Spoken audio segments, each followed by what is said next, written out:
Let's begin chapter number 2 federalism. Federalism पढ़ने से पहले एक बार हम थोड़ा सा ओवरव्यू देख लेते हैं। लास्ट चैप्टर हमने पावर शेयरिंग पढ़ा था, उसमें हमने देखा था कि जो बेल्जियम है वहाँ पे कम्युनिटी गवर्नमेंट्स थी, जो कि एक एग्जांपल है लोकल सेल्फ गवर्नमेंट का। Power of these governments could be withdrawn by the central government, लेकिन जो कम्युनिटी गवर्नमेंट्स की पावर है वो सेंट्रल गवर्नमेंट ले सकती थी कभी भी।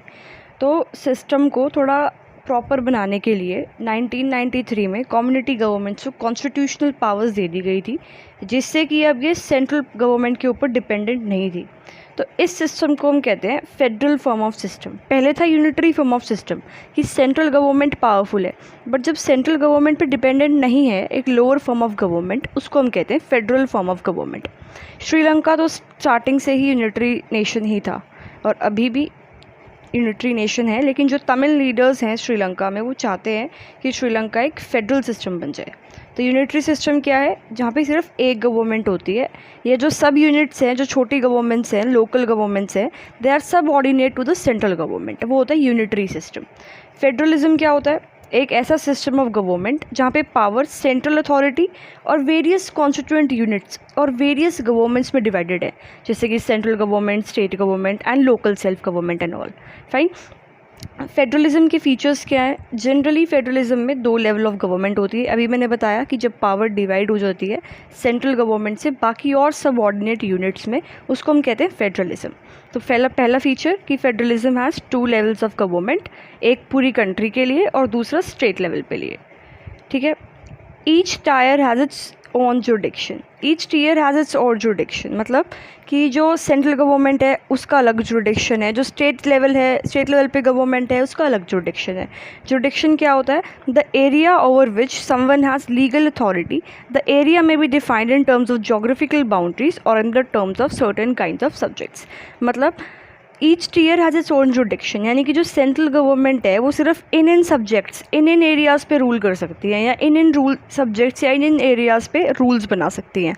और स्टेट गवर्नमेंट का जुरिडिक्शन अलग है, यानी कि स्टेट गवर्नमेंट अलग अलग सब्जेक्ट्स पे रूल्स बना सकती हैं, अलग अलग सब्जेक्ट्स पे रूल करेंगी। Fine. Third, this jurisdiction is mentioned in the constitution. जो ये जुरिडिक्शन है कि स्टेट गवर्नमेंट इस पे इन सब्जेक्ट्स पर रूल्स बनाएंगी, सेंट्रल गवर्नमेंट इन सब्जेक्ट्स पर रूल्स बनाएगी, this thing is mentioned in the Indian constitution.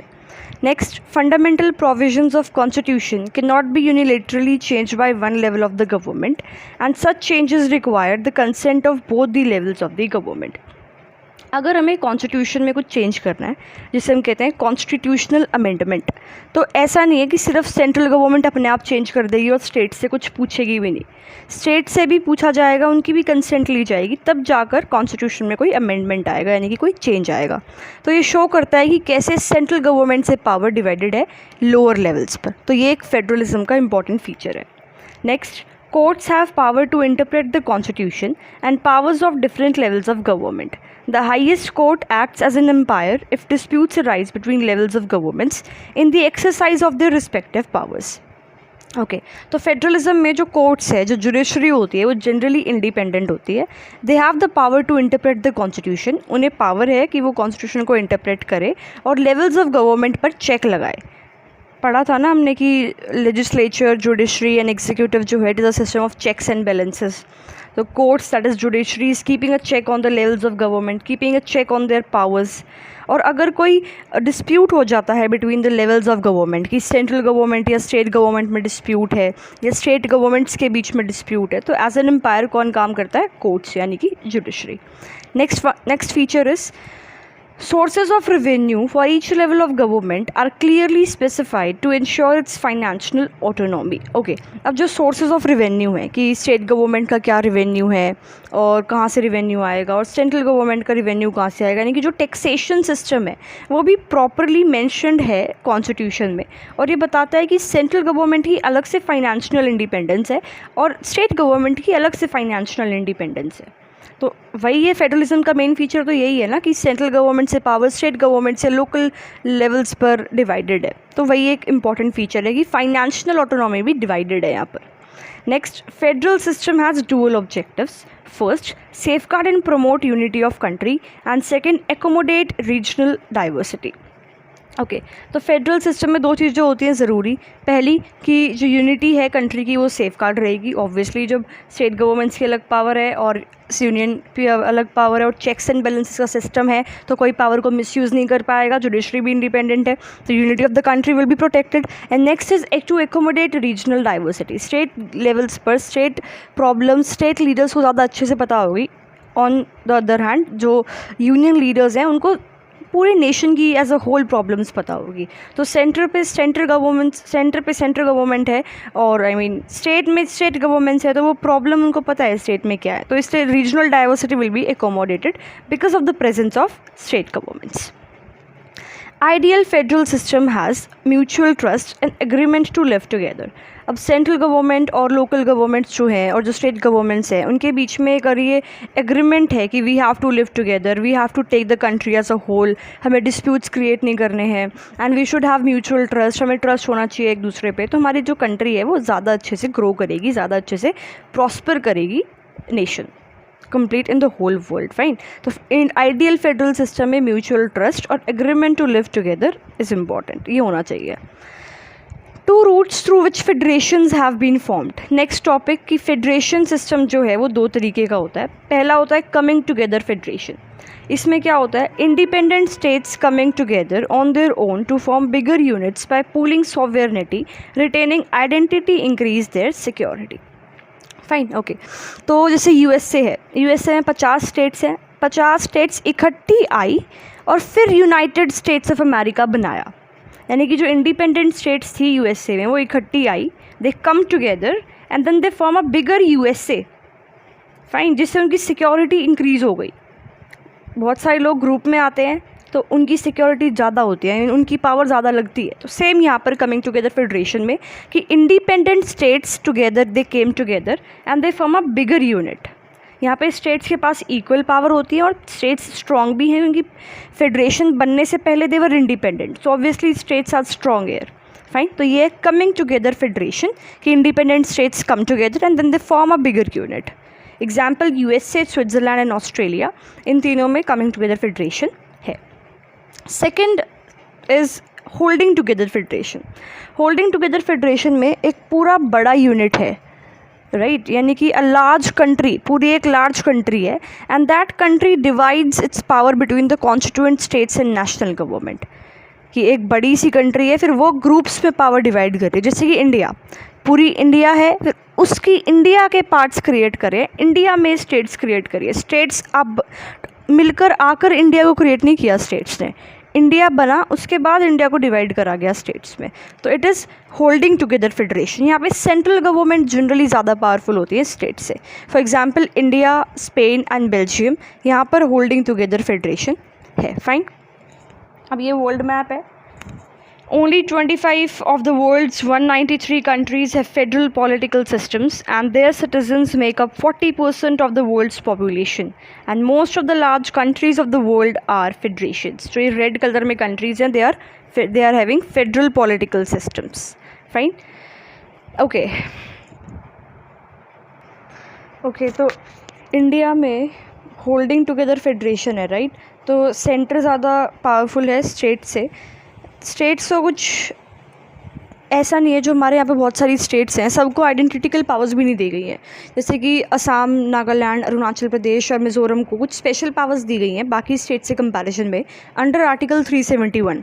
और इंडिया में कुछ यूटीज़ भी बनाई गई है, यूनियन टेरिटरीज़ भी बनाई गई है जो स्टेट्स भी नहीं है पूरी, और वो क्या है, उनके पास सेंट्रल गवर्नमेंट को जो है स्पेशल पावर मिली हुई है इन एरियाज़ को रन करने के लिए, यानी कि यूनियन टेरिटरीज़ को रन करने के लिए। तो थोड़े से ये डिफरेंसेस आ जाते हैं होल्डिंग टुगेदर फेडरेशन में। फाइन, अब इंडिया फेडरल कंट्री है कैसे, what makes India federal country. तो इंडिया के कॉन्स्टिट्यूशन में लिखा हुआ है कि India is A union of state. बहुत इंपॉर्टेंट है ये कि पूरे कॉन्स्टिट्यूशन में फेडरेशन वर्ड मेंशन ही नहीं करा गया है, लेकिन स्टिल हमारा जो कॉन्स्टिट्यूशन है वो प्रिंसिपल्स ऑफ फेडरलिज्म के पे बेस्ड है कि इंडिया के कॉन्स्टिट्यूशन में इंडिया को यूनियन ऑफ स्टेट बताया गया है। फेडरलिज्म जो वर्ड है वो मेंशन ही नहीं करा गया है कॉन्स्टिट्यूशन में, लेकिन still the constitution is based on the principles of federalism. ठीक है, कैसे? अब फेडरलिज्म का सबसे इंपॉर्टेंट फीचर क्या है कि 2 या उससे ज़्यादा फॉर्म्स ऑफ गवर्नमेंट होती है, 2 या उससे ज़्यादा लेवल ऑफ गवर्नमेंट होते हैं। इंडिया में भी है, सेंट्रल गवर्नमेंट है हमारी, यूनियन गवर्नमेंट, मतलब फिर नेक्स्ट स्टेट लेवल पे हमारी स्टेट गवर्नमेंट्स हैं, और लोकल गवर्नमेंट हमारी लोकल लेवल पर हैं, पंचायत हो गई, म्यूनसिपैलिटीज़ हो गई। ये इनिशियली नहीं थी, इनिशियली सिर्फ हमारे यहाँ सेंट्रल गवर्नमेंट और स्टेट गवर्नमेंट ही थी। बाद में अमेंडमेंट्स के थ्रू लोकल गवर्नमेंट का फीचर भी ऐड कर दिया गया था इंडिया में। फाइन, नेक्स्ट, इंडिया के कॉन्स्टिट्यूशन में 3 लिस्ट दे रखी है। मैंने बताया था ना कि हर एक टीयर का अपना अलग अलग जुरिडिक्शन होता है, कि स्टेट गवर्नमेंट इस पे रूल्स बनाएंगी और नेशनल यानी कि यूनियन गवर्नमेंट, सेंट्रल गवर्नमेंट जो है वो इस पे रूल्स बनाएंगी। तो पावर जो है इंडियन कॉन्स्टिट्यूशन में डिवाइडेड है 3 लिस्ट में। It is called a 3-fold distribution. पहली लिस्ट है यूनियन लिस्ट। यूनियन लिस्ट में वो सारे सब्जेक्ट हैं जो कि नेशनल इंपॉर्टेंस के हैं, जैसे कि defence, foreign affairs, banking, communications and currency. और union government alone is important word here. Union government इस पर लॉज बनाती है इन सब्जेक्ट्स पे। कौन से सब्जेक्ट्स? जो कि नेशनल इंपॉर्टेंस के हैं और यूनियन लिस्ट में मैंशनड है।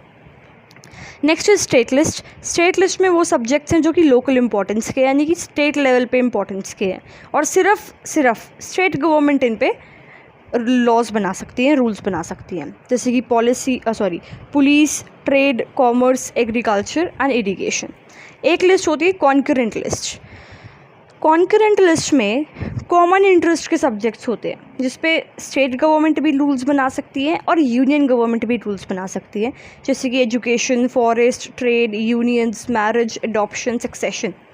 Both the state and union governments can frame laws in these subjects of common interest. लेकिन अगर लॉज स्टेट गवर्नमेंट ने बना दिया एक लॉ, इनमें से किसी सब्जेक्ट में एक लॉ यूनियन गवर्नमेंट ने बना दिया, और दोनों लॉ आपस में कॉन्फ्लिक्ट कर रहे हैं, तो जो यूनियन गवर्नमेंट लॉ बनाएगी वो प्रिवेल करेगा। ठीक है। अब कुछ ऐसे सब्जेक्ट्स भी होते हैं जो तीनों लिस्ट में मेंशन नहीं है, उनको हम कहते हैं रेजिडुअरी सब्जेक्ट्स, और यूनियन गवर्नमेंट के पास पावर है इन रेजिडुअरी सब्जेक्ट्स पर लॉज बनाने की। फाइन। अब जो ये शेयरिंग ऑफ पावर है यूनियन और सेंट्रल गवर्नमेंट में, जो इन 3 लिस्ट में डिवाइडेड है, ये अगर हमें इसमें कुछ चेंज करना है तो पार्लियामेंट इसको अकेले चेंज नहीं कर सकती। ठीक है, मतलब ये एक बेसिक स्ट्रक्चर है ना कॉन्स्टिट्यूशन का, और आप कॉन्स्टिट्यूशन के बेसिक स्ट्रक्चर को चेंज नहीं कर सकते ऐसे। तो अगर आपको कुछ चेंज करना है इस शेयरिंग ऑफ पावर के सिस्टम में, तो you need 2/3 majority in both the houses. अगर अमेंडमेंट करनी है तो आपको 2/3 मेजॉरिटी चाहिए लोकसभा में भी और राज्यसभा में भी, plus the amendment should be ratified by legislatures of at least half of total states. तो बहुत मुश्किल प्रोसेस है ना अगर आप इस शेयरिंग ऑफ पावर को चेंज करोगे। दोनों हाउसेज में पहले 2/3 मेजॉरिटी भी लो, फिर हाफ ऑफ द स्टेट्स उसको रेटिफाई कर दे, अमेंडमेंट होगी, चलो ठीक है कर दें, तब जाके अमेंडमेंट होगी इस बेसिक स्ट्रक्चर में, शेयरिंग ऑफ पावर में के प्रोसीजर में। Fine. How is federalism practised in India? Next चीज़ है, पहले लिंग्विस्टिक स्टेट्स, हमारे यहाँ पर जो स्टेट्स हैं वो लैंग्वेज के बेसिस पे क्रिएट करी गई हैं, सारी नहीं, कुछ स्टेट्स हैं जो कल्चरल एथेनिसिटी या ज्योग्राफी के बेस पे भी क्रिएट करी गई हैं, जैसे कि Nagaland, Uttarakhand and Jharkhand. But linguistic states जो हैं ये फेडरलिज्म के प्रिंसिपल को एनहांस करती है। नेक्स्ट हमारे यहाँ की language policy, Hindi is official language of India, लेकिन वो सिर्फ 40% ऑफ इंडियंस की मदर टंग है। तो 21 अदर लैंग्वेजेस भी इंडिया में ऐसी हैं जो कि शेड्यूल्ड लैंग्वेजेस का रिकॉग्नाइजेशन जिनको मिला हुआ है, जो कि शेड्यूल्ड लैंग्वेजेस हैं। ठीक है, कि अगर कोई एग्जामिनेशन है ऑल ओवर इंडिया तो आप कोई भी लैंग्वेज ऑप्ट कर सकते हो, और इवन जो स्टेट्स हैं उनकी भी अलग अलग लैंग्वेज ऑफिशियल लैंग्वेजेस हो सकती है। Fine. Third principal is centre state relations. हमारे यहाँ पर थोड़ा सा सेंटर ज़्यादा पावरफुल है, बट जब 1990s से कोलिएशन गवर्नमेंट्स का राइज हो रहा है तब जाके थोड़ी बाकी जो लोकल पार्टीज़ हैं, जो सेंटर है जनरली उसकी पावर थोड़ी सी कम हुई है, क्योंकि अब सारी पार्टीज़ को एकोमोडेट करके चलना पड़ रहा है सेंटर को। कोलिशन गवर्नमेंट्स क्या है? A government form by coming together of at least 2 political parties. जब 2 या 3 पार्टी मिलकर इकट्ठे मिलकर सरकार बनाती है। तो यहाँ पर पूरा सेंटर पावरफुल तो इतना नहीं हुआ, क्यों? क्योंकि 2-3 पार्टीज़ मिलकर सरकार बना रही है, तो दोनों तीनों पार्टीज़ की बातचीत करके ही यहाँ पे रूल्स बनेंगे, सिर्फ एक ही पार्टी पावरफुल नहीं है। फाइन। तो सेंटर स्टेट रिलेशंस हो गया। ओके। नेक्स्ट कॉन्सेप्ट है इस चैप्टर में डिसेंट्रलाइजेशन। 1992 में इंडिया में डिसेंट्रलाइजेशन हुआ था, यानी कि जो पावर है वो सेंटर और स्टेट गवर्नमेंट से लेकर लोकल गवर्नमेंट्स को दे दी गई थी। लोकल गवर्नमेंट्स में पीपल डायरेक्टली लोगों को चूज़ कर सकते हैं डिसीजन मेकिंग में, तो ये इंपॉर्टेंस है डिसेंट्रलाइजेशन की। डिसेंट्रलाइजेशन क्या है? Definition, it is when power is taken from the central and state government and given to the local governments. Importance क्या है कि लोकल गवर्नमेंट में जो लोग हैं, पीपल जो है ग्राउंड लेवल पे, they can directly choose their representatives and it enhance the decision making process. Fine.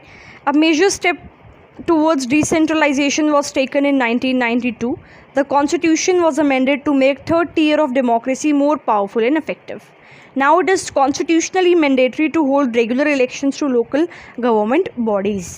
Seats are reserved in the elected bodies and executive heads of these institutions from the scheduled caste, scheduled tribes and other backward classes.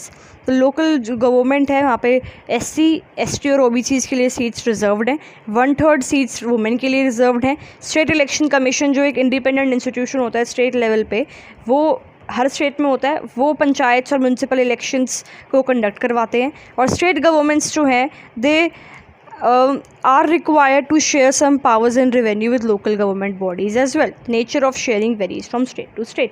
जो state government के पास centre से revenue आता है, जो budget आता है, उसको state government को वो म्यूनसिपलिटीज़ और पंचायत्स को भी देना पड़ता है for their own administration purposes, and this decentralisation process enhances the administration at the local levels. Fine. अब लोकल लेवल भी दो जगह होता है, रूरल लोकल लेवल गांव में जो होता है वहाँ पे पंचायती राज जनरली होते हैं। हर एक विलेज या जो ग्रुप ऑफ विलेजेस होते हैं उनको मिला के एक ग्राम पंचायत बनती है।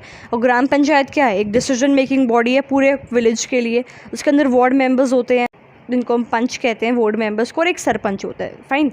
विलेज या ग्रुप ऑफ विलेजेस को मिला के ग्राम पंचायत बनी। ग्राम पंचायत एक डिसीजन मेकिंग बॉडी है पूरे विलेज के लिए।